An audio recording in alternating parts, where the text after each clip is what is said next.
says former New York City Mayor Rudy Giuliani is really giving Republicans a run for their money in the race for the White House. Jason Wright is the editor of PoliticalDerby.com, and he's our horseman. He's also the author of Christmas Jars, and he joins us now from D.C. All right, so in our horse race this week, Jason, who do you have for the front runner for the Republicans?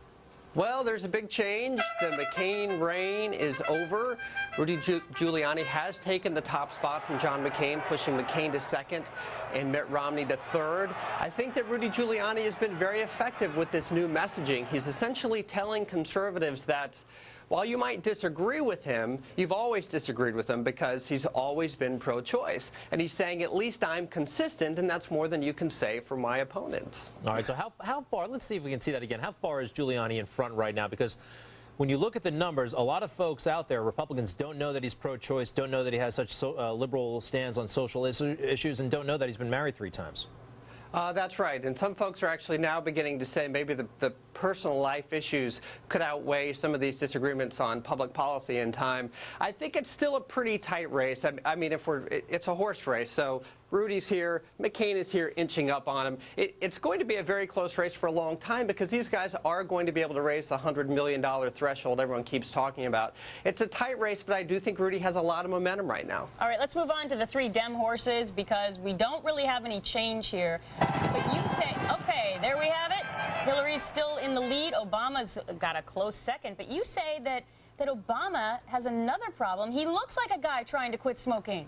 Absolutely, he does. And, you know, I can sort of relate here. A couple of years ago, I tried to kick a Dr. Pepper addiction. I was actually successful, thank you very much. And for a couple of days, I was sweating. I mean, I had the shakes. I was running around screaming profanity in foreign languages. It was a horrible experience for me. And when I look at Obama on TV, and I hear reports from people that are meeting him on the trail, he looks like a guy that would give a limb for a cigarette right now. He looks like he's struggling. Yeah, he is trying to kick the habit. How long? He's been smoking for, what, over 20 years? Pack a day? Yeah. His whole adult life, really, yeah. Okay, actually, I'm not sure if it's quite a pack a day. Let's take a look right now between Hillary and Rudy. General election matchup, we are getting way ahead of ourselves, but a lot of people are focusing on these two. Where do you place them? What's your sense right now? Who would have the advantage in a face-to-face matchup? Oh, my sense today is that Rudy wins that race going away, maybe by as much as double digits. I think that Hillary's name on the ballot is going to bring out a lot of people that might hold their nose and vote for Rudy, even though he might be pro-choice and they might be pro-life. Because, you know, folks talk about the broken glass Republicans, the conservatives that would vote under any circumstances for their candidate just to keep Hillary from winning the White House. But as you said, it's awfully early to be looking at a head-to-head matchup. But today, if I was forced to predict, I think Rudy beats her. Okay, and the American people agree with you by 9 points in our Fox News Opinion Dynamics poll. Okay, now I know that we're only talking about the 2008 presidential race, and it's still a long ways away. But you already have a pick for the 2058. You have your dream horse presidential candidate for that far into the future. Who could that possibly be?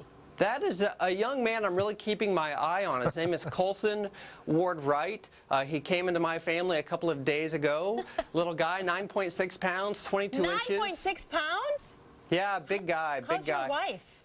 Oh, she's doing very, very well, thank you. And I think we haven't had a chance to talk a lot about politics yet, Colson and I, but I do get the sense that he'll be a dirty diaperkin, which is different, of course, from a Republican and a Democrat. And you know, really the only difference between a dirty diaperkin and a Republican or Democrat is at least he's being honest about being full you know what, if you know what I'm saying. Okay, Jason Wright, all nepotism aside, we're glad to see your boy up there, but I want to talk to you about the third-tier candidates, both on the Republican side and the Democratic side. People like Duncan Hunter, Huckabee, and on the Democratic side, you have Dodd and Biden out there.